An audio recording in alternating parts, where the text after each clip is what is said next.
Pemirsa, viral seorang pria acungkan senjata api di Sukabumi, Jawa Barat saat terlibat cekcok dengan seorang warga. Diduga pria tersebut merupakan anggota yang tengah melakukan penangkapan kurir narkoba.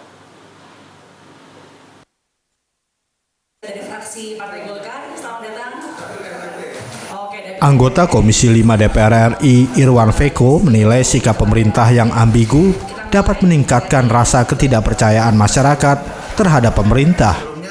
Karena itu, Irwan berpesan agar pemerintah fokus dan konsisten untuk mencegah penyebaran COVID-19, tidak hanya pelarangan mudik, tetapi juga penutupan tempat wisata dan lain sebagainya.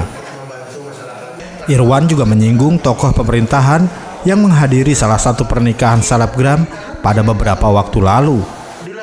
Jangan sampai sia-sia gitu loh, kebijakan sudah ribut-ribut gitu melarang mudik, tetapi kemudian ada celah di lain yang kontradiktif, kontraproduktif, sehingga aturan itu dalam sisi implementasi dan efektivitas justru hasilnya tuh nggak maksimal. Buktinya kalau ibaratnya kan orang dilarang mudik supaya tidak naik gitu, tapi kalau kemudian tiap hari itu kan ada datanya tadi, hari raya Idul Fitri 2020 naik tuh 90% kasus harian, habis libur Agustus naik 100%, artinya termasuk kemudian pilkada, Nataru kemudian tinggi, itu sebenarnya ada pada pilihan kita gitu loh, mau menyelesaikan fokus pada kasus pandemi COVID ini ya, karena rumus saya tadi kalau COVID-19 tinggi maka efektivitas program kebijakan termasuk kebijakan ekonomi, kesehatan dan lingkungan pasti rendah.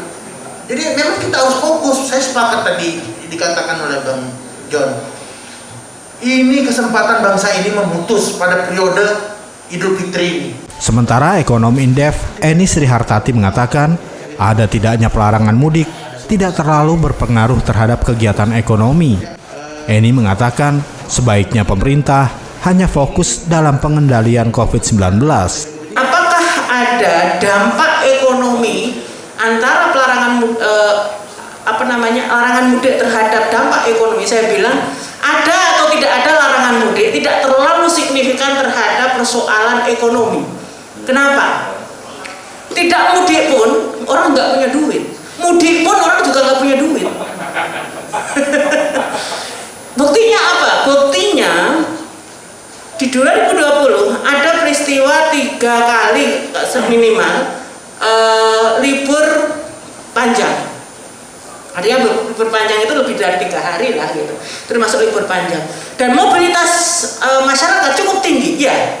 Ini beberapa destinasi wisata juga mengalami lonjakan ya, dan juga transportasi darat dan udara juga meningkat gitu. Nah, yang pasti memang ada peningkatan kasus penyebaran COVID.